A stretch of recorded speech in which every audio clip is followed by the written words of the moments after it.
Good morning, criminal justice students, and welcome back to Forensics Part 2. Today, we're going to be looking at a few different parts of the forensics field, starting with Trace Analyst. Trace Analyst is a part of the forensics, very detail-oriented, like I said. These are people that are looking for different pieces of evidence found at the crime scene. Once the crime scene unit has bagged them and tagged them, they go to the lab. These people work in the lab, and Lockard's principle, it's based off of that. It's every contact, everywhere you go leaves a trace of you behind. So you do leave a little bit of yourself behind every time you go somewhere. Any contamination in a crime scene is known as trace evidence, and this is another group that's very, very scrutinized in the court of law by a defense attorney if they're trying to disprove evidence, especially very damning evidence found at a crime scene. This includes fingerprints. They will do fingerprints, hair analysis, glass. Glass can always leave different types of glass. If you didn't know this, breaks differently. It also is made differently depending on what kind of glass it is, tempered glass, as opposed to what you would find in your household, etc. Dirt and soil, gunshot residue, known as GSR. That is what's found on the hand when you fire the gun. And we'll talk about that in a few minutes when we talk about a gun firing, what's left. And then also things that are found that could be on the suspect, it can be on the victims, it can be found at the crime scene. Even pets sometimes can leave a little bit of trace evidence behind, and all of that has to be inspected, and that's why I told you it takes a long time to evaluate a crime scene. Our next one that we're going to take a look at is ballistics. Now, ballistics is actually done pretty accurately on television shows. Every time a bullet is fired, it leaves behind what's called a striation. Striation is very similar to a fingerprint. Every gun fires differently. When you fire a gun, it causes an explosion. So if you watched a gun fire in a real slow motion, you would actually see the fire shoot out of the barrel. So when that powder burns up, that's what launches the bullet. That can come back on the hand, and that can leave burn on the hand. That's called GSR. Also, if it's in close range of the victim, it can also leave it on their body. So say if I got shot in the chest, there would be powder burns around the bullet hole, which would tell the crime scene unit that this person was shot at close range. If there's none, then you can tell that it's been fired probably a little bit further than 5 feet away or so. Now, when a bullet fires, believe it or not, it doesn't come out of the gun straight. It actually spirals. And if you've ever seen the NFL where a quarterback throws, they throw a football with a spiral. The reason for that is to cut down the wind on the bullet and the wind effect on the bullet so that it doesn't move when it travels. It travels in a straight line.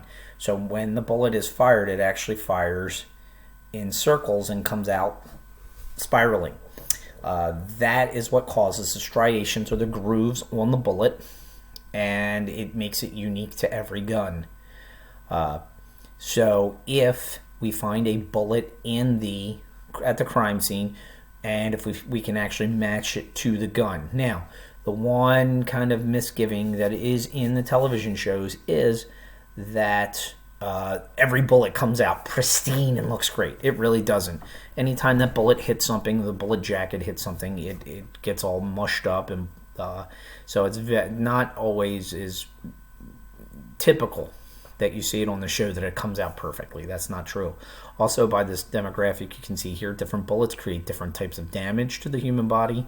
This is a recreation of the different bullets found in different guns and what kind of damage it can do to the body, so that again, based on the damage in the body, you can tell the velocity of the bullet. You can also tell what kind of gun has fired that particular type of bullet.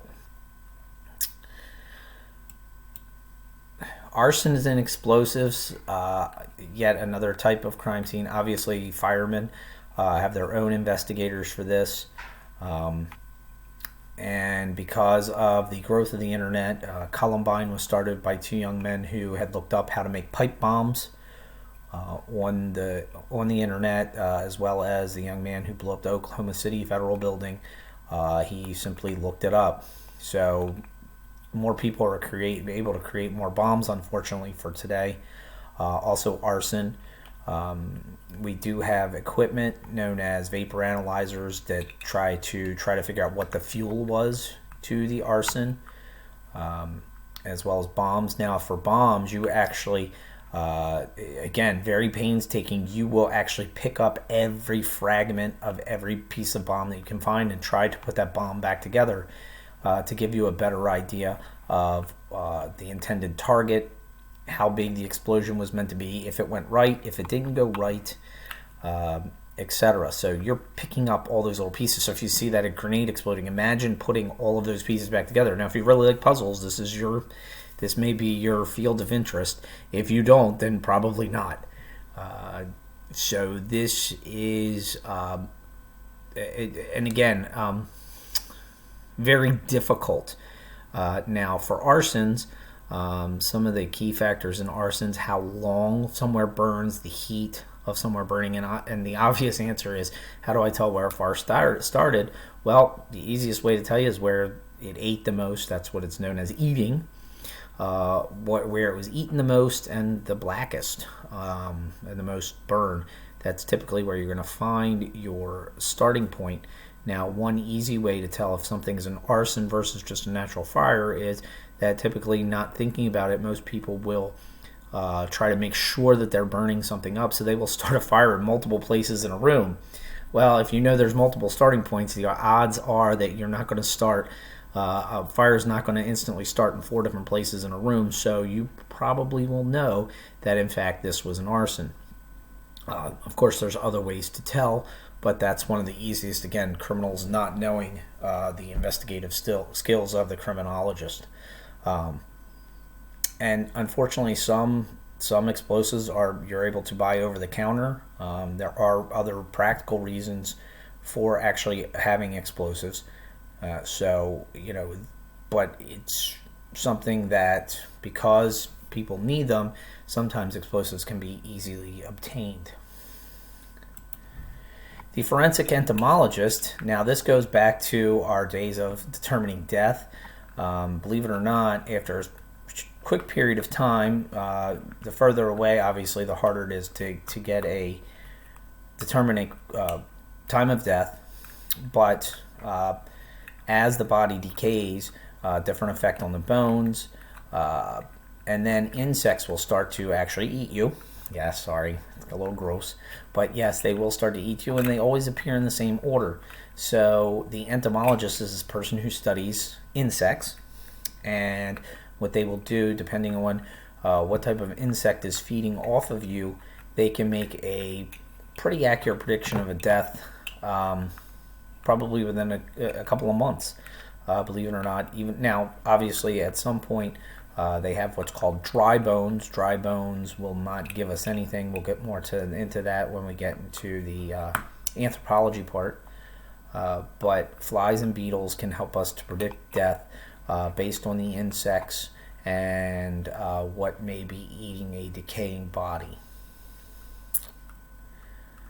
Our next one is actually one of the most important part of forensics, and for any of you chemists out there, this might be a job you may want to consider. It's the idea of toxicology. Toxicology is the study of effects of chemicals on living organisms, and toxicology can be used in multiple ways. Now, obviously, I put on here different types of poisons. If you ever see one of those movies where they tell you, oh, we have the poison that can't be figured out, those just don't exist anymore. Our toxicologists know basically every type of poison.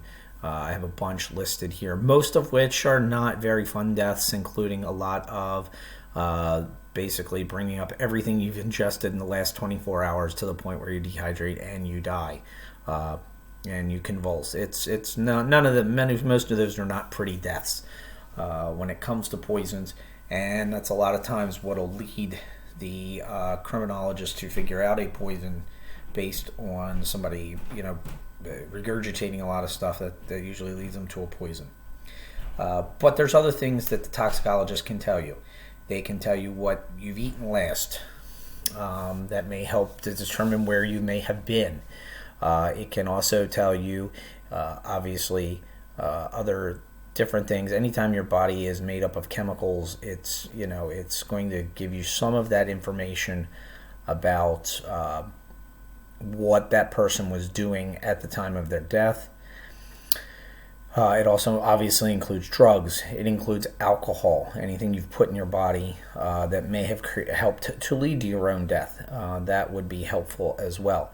So this one is, it does take a long process. So when you see somebody that has died and they believe it's from a drug overdose, it does take a few weeks to determine. So remember when we talked about on the coroner's report that they put undetermined, well, that will lead to that undetermined death, and then it takes a little while for them to figure out what exactly was the cause. But they'll eventually get there, and they'll be able to tell you cause of death. All right, well, that wraps up forensics day number 2. Tomorrow I will get back and do forensics day number 3, including some of the better positions, the hiring positions that you would find in forensics, and also one of the biggest, the worst forensic study that's probably the most inaccurate. So stay tuned for that, and I'll see you guys tomorrow. Enjoy your time at home and be safe.